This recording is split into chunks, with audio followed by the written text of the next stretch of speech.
Hello, everyone. Happy Whinypaluza Wednesday. No need to whine, it's Whinypaluza Wednesday. Have some wine and join us on Whinypaluza Wednesday with the Green family.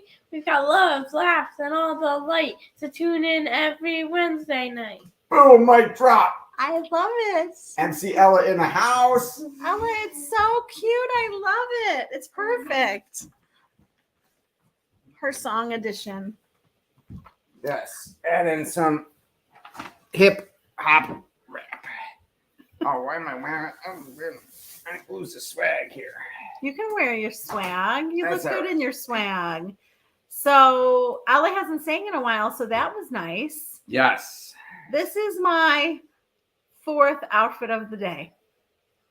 You keep changing your outfits. Well, so we're in that time of year where we start off cold and freezing in the morning. Yep. And then I get really hot in the afternoon. Yep. So I ended up changing twice to get cooled off because it was so warm out, which I'm not complaining about. But then the sun goes down and it gets really cold again. So this is outfit number 4 today. I've kept the same outfit all day, but I did need a coat this morning, and I did not need it when I came home, and I would probably need it now. Because you're in an office in the same spot all day. Same temperature. And I am not. I'm all over the place. You're moving and grooving. So this topic is super appropriate for today. Yes. That's a technical social work term right there from the master's degree woman. My master's degree was not put to good use today on multiple levels. But it could have been. You know what? This is what I want to say to everybody and to my husband. My husband knows this already. I am freaking human. What? I'm going to get upset. Yes. I'm never going to be perfect. You're always perfect. Trying to achieve that will just set me up for failure. And just So- frustrate you. Yes. So the topic this week is getting ahead of the problem. And the woman who inspired it is Leslie Cohen Rubery. Rubery. It's a tongue twister. Rubery. I had the pleasure of interviewing her, and it was aired. No, I don't think, was it aired last week? Might have been aired last week. Hey, I know who's coming this week. There, so- I did tell you to check that, so that's good. So anyways, if you haven't listened to Leslie, go listen to her because she's so smart and she taught me so much. And in my deep dive, one of the fun things about my job is that a woman is presented to me because I tend to just interview women. It's a podcast I want to say it's a podcast for moms, but it's a podcast for parents and couples. Yes. I'm not going to pigeonhole it like that, but I mostly interview mothers. And I do a deep dive on all the women that I get to talk to, and I learn about them, which teaches me a lot and helps me do a better interview. Yes. So as I was learning about Leslie, she talked a lot about problems. And I love what I learned from her, and I want to share from you, and I want to add my 2 cents. And let's jump into problem solving. Let's do it. So you might be like Seth. You might be like me. And you might be your own way. So I would love for you to chime in and tell me how you are with problems. I would love for you to tell me as you hear what I'm talking about, what you relate to. So problem solving steps. Do you know the problem solving steps? Do you know them because I typed them out in my blog? I did Or not. did you know them already? I did not memorize your pop blog, and I do not know any problem solving steps. I do not. My step is solve the problem. Okay, so I have failed as a social worker because I have not taught, I haven't sat down and actually taught my kids and my husband the problem solving process. Okay. And step 1. Let's see if I do any of them just without knowing. It's just Okay. probably solving the problem. Well, let me know what you think. Yeah, go ahead. So first you have to identify the problem. Yeah, What I is did the that. problem? I did do that. You have to think about what your options are to solve the problem. I came up with one right away. Okay, so you did not, what Seth didn't do, and that's okay because he knew how to solve it. So Leslie goes through 5 ways to respond to a problem, and Seth's way of responding. No, I love it. I dropped to step 5. I want you to know I'm going to throw myself under the bus tonight. Like, this is lovely for you because I'm going to give you a lot of praise tonight because Seth is like the master problem solver and we could all learn from him. Aw. And I'm going to throw myself under the bus. So Seth solves the problem. Responding to the problem, step one, number one, top one is just you know how and you solve the problem. Or maybe you need to go through the problem solving steps that I'm telling you, and you need to write down your options to solve the problem. And then I've gone so far as to help people weigh the pros and cons of each decision. Yeah. And then we all make the best decision that we think the best decision is. Yeah, do some research on your options and alternatives. And you can do research online on your options. Or my favorite thing is to talk to people in my support system and ask for their advice about the problem. So I'm gathering data from my support system. Crowdsourcing in the Whinypaluza mom group. Oh, and I should use the mom group like when I have a problem. That's a great, not just to buy a car. You could do all kinds of research. I should totally be like, right, because I've asked like, what kind of car do you drive, or what do you think of this car, or what plumber do you use, blah blah blah blah blah. We're happy with our plumber. So we do like our plumber. So you go through and you see which option you think maybe is the best option, and you choose it. And then it doesn't end there, because then you have to evaluate, do you like how this solution is going? And maybe you do, and you're like, yay me, and you keep going. Or maybe you're like, I didn't get the result I want. I need to tweak this. I need to go back to my options and I need to pick something else. So we can always spin back around and fix it. That sounds like also the steps of like the scientific method of like proving or disproving a hypothesis for an experiment. Oh, interesting. Interesting. You remember back to our children being in high school science? No. Okay, moving right along. If it was science class, I think you tuned it or out. social studies class, I probably slept through the class, but don't tell my kids that. I got very good grades and passed with flying colors. So proud. Somehow sleeping through some of the classes. Okay, so step one. So we've gone through the problem solving process that I need to teach my husband and my children. I can't believe I haven't done that. We've survived all these years. Okay, so Seth's way of responding to a problem is to just jump. He wants to solve it yesterday. He wants to make it happen. Right. I want to spend 5% of time on the problem and 95% on the solution. Well, and I think that... And the problem that we were talking about, if we're actually going to talk about it, was the one where I knew what the solution was pretty much right away. So Seth just like... Making phone calls. Okay, so I want to tell you something. Get the thing. This is really funny. I wanna make you all laugh. So I'm all upset. Yes. And arms about the problem. And arms are going. And when the arms start going. And I'm all flustered and upset. Yes. What are we gonna do? Oh my God, this is terrible. And as I am walking around the kitchen, oh no, all upset, all in my feelings. Yes. Seth is already on the phone solving the problem. Yes. So he wants to solve the problem yesterday. I want to sit with my feelings and be with my feelings way too long. Yeah, but don't you know that you could skip the feelings if you just solve the problem? Okay, but you're talking about coping skills right now. Okay. So your coping skills, so maybe you could shed light on this for all of us. Your strong coping skills allow you to move right to problem solving. Yes. And my coping skills are all upset. How is that a coping skill? I'm saying I have to gather myself. Oh, okay. You need a coping skill. I have to use my I get all upset about whatever the problem is. Yes. And I have to bring in my coping skills and be like, okay, like self-talk. You gotta breathing, reel you in. I have to like reel myself in and calm myself down before I can move to problem solving. So I waste a lot of time with my feelings. Precious time. Maybe I could work on that. It's worked for you to whatever extent so far. That is not on this list. What? Okay, I'm going to go through the ways to respond to a problem. All right. And you're going to tell me if my feelings fall into any of these categories. Okay. I'm ready. Okay, so we've talked about number one, Mr. Green solving a problem. Yes. Number 2, changing the way we see a problem, which is humongous, mind-blowing. Reframe. I want to tell you. Maybe it's not even a problem then. I want to tell you. In this case, ours was a physical problem. Okay, so ours was really a problem and you couldn't see it any other way. There was no way to look at it to make it feel better. We needed a part for a thing. Okay, so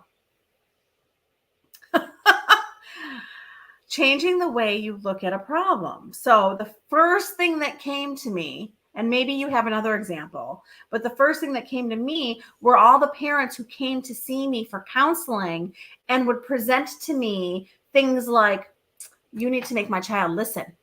He should listen every time I ask him to do something. Wouldn't that be nice? And I was like,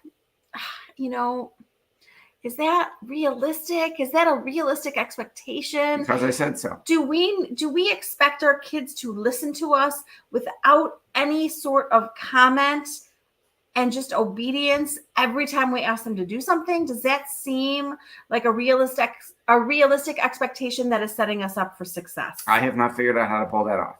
I don't think that's realistic. I think that you're setting yourself up to be pissed off.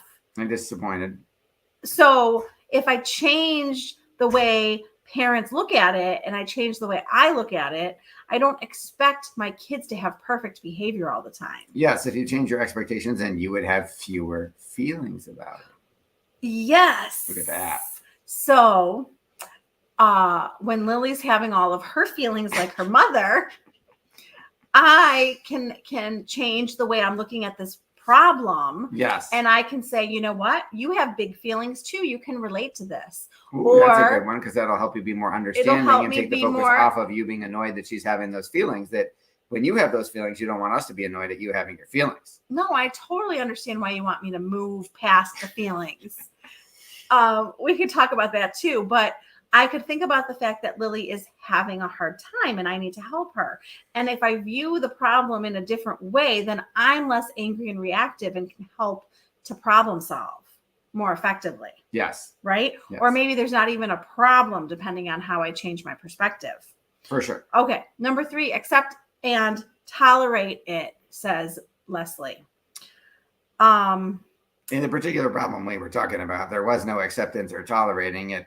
Had to be fixed, or the part needed to be there, or the problem would just keep getting worse and worse and worse. Sometimes you have to solve the problem. Yes.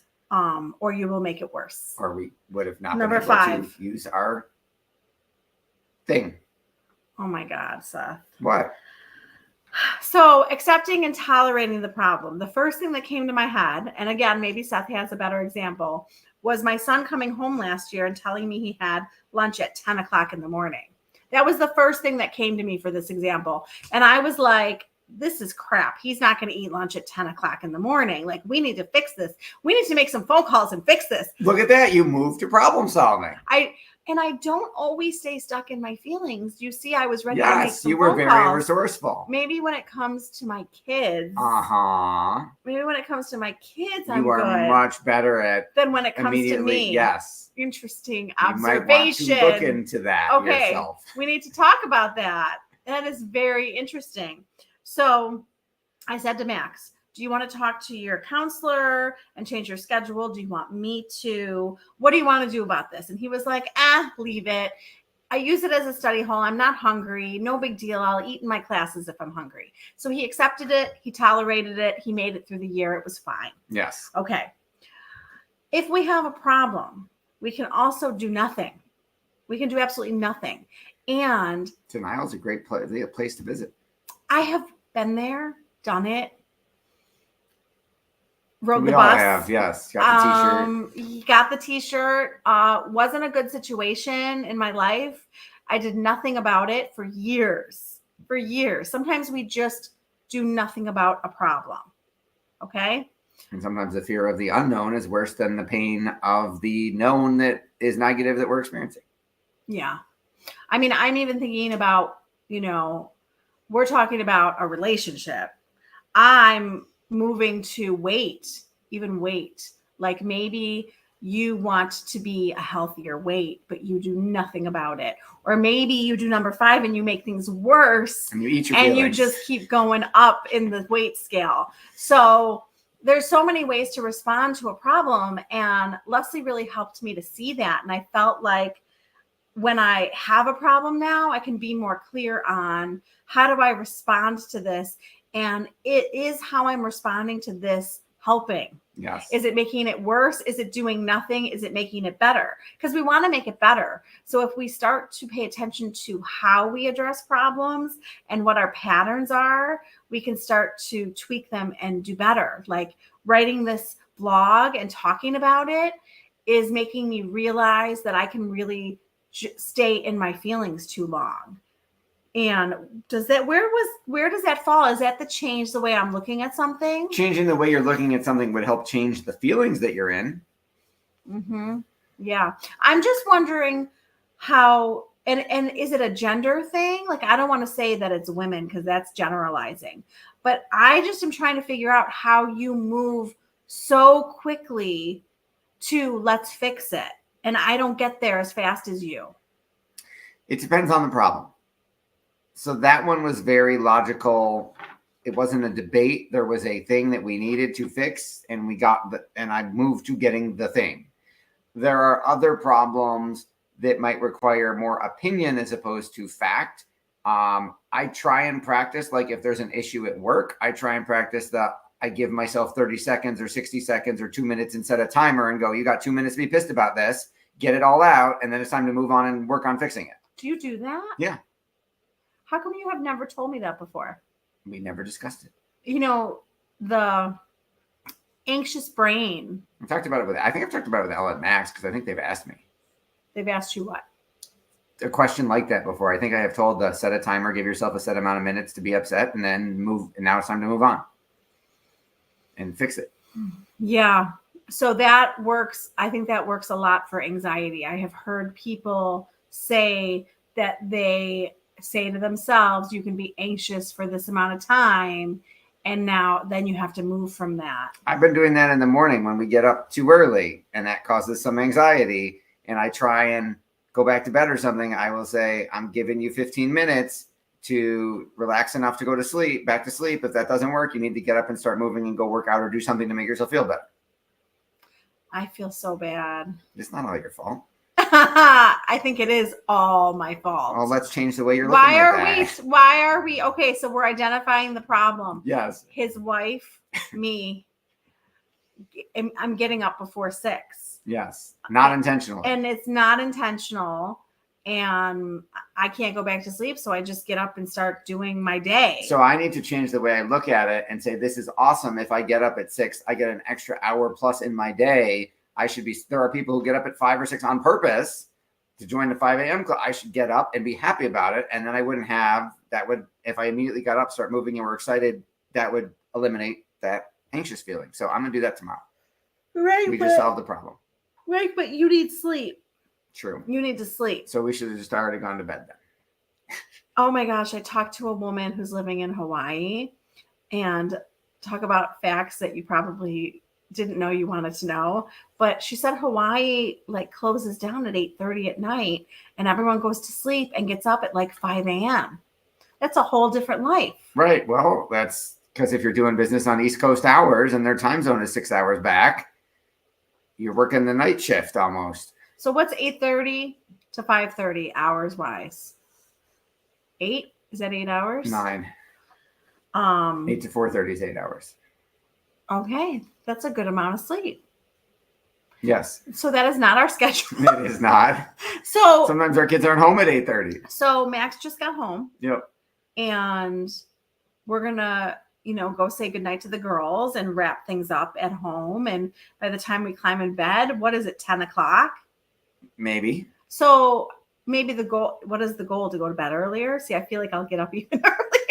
Or maybe, I don't know. We'd have to experiment. We could experiment. We have a problem. And see how it works. We have a problem. We need to talk about our options, how to solve it. And we need to and pick something. And then we need to evaluate how it's going. Get up earlier, go to bed earlier, suck it up and deal. Find a different way to look at it and be happy about it. So if I get up and I go straight downstairs Will you be able to sleep? I don't know. Let's try it. Maybe it's the you showering, getting dressed, and all that stuff that wakes me up. So are you hearing me get out of bed, or are you hearing me in the shower? I don't remember. We're going to find out tomorrow. Okay, see, and we'll let you know how we're it gonna goes. we're gonna We're see experimenting. what solves the problem. Well, I would love to hear from you. Tell us how you tend to solve problems. Tell us if you are like Seth, are you like me, or are you a third option? Thank you, Leslie, for talking to me. I loved talking to you and learning from you, and I loved learning about how we respond to problems. That was really fun. And I'm going to be a better problem solver because of Leslie. Yay. Well, we'll find out. I have faith in you. I can do it. You can do it. I can do it. I can use my fabulous coping skills to move out of my feelings right into problem solving. Yes, or keep your feelings, but just give them a time limit. I like that. You can be. Or how about this? How about this? I'm How ready. about this for some therapy? I'm going to feel my feelings because we want to feel them. Yes. I'm going to accept my feelings. Okay. And I'm going to say, acknowledge what's going on. I'm upset. I'm upset. I acknowledge that I'm upset. Now, what are you going to do about it so that you're less upset? Because what are you going to do about it so that you'll be less upset because the problem will be solved? Because once problems are solved, Yes. we're not upset anymore. Certainly not as much. So, anyways. That's awesome. I love that. Thank you for helping me through You're problem welcome. solving, honey. Yes. You are the problem solving master. I don't know about that, but thank you. You allow me to be me because you are you. And that's how this works. It has taken me a long time to figure out that you are you, and I should not try and make you me, and I still haven't mastered it, but I am much better at it. Well, we're accepting. I think we accept each other for who we are, and we also both always want to improve. Yes, those are both true. So if something is bothering you, I'm not like, deal with it. I'm like, okay, what am I going to do about it? Yes. And you're very good at that. Yes. And I appreciate that. Thank you. Okay, so I hope that you're a good problem solver. I hope that you will take something away from this and share with us. Yes. I hope you will listen to the podcast on Friday. I have Mel Hashi. I looked up her name. I should remember it. I think it's Hashi. I loved talking to her. She moved her family from Western New York to Colorado. Crazy, mind-blowing. And she learned a lot along the way that she shared with me. And I loved her journey. I loved learning from her and her family. You're going to love her. Listen to the podcast. And I would love you to comment on it, review it, share it, and share it with someone that you think would benefit from it. I would so appreciate it. Share it with all the moms. Share it with all the moms. Do you have anything else you want to share? That I love you. Aw, thank you for doing this with me every week. My pleasure. It's a little therapy session for us. I love it. And we both learn stuff. We do. So have a wonderful week. Yes. Thank you for watching Whinypaluza Wednesday with the Green family. See you next week, everybody.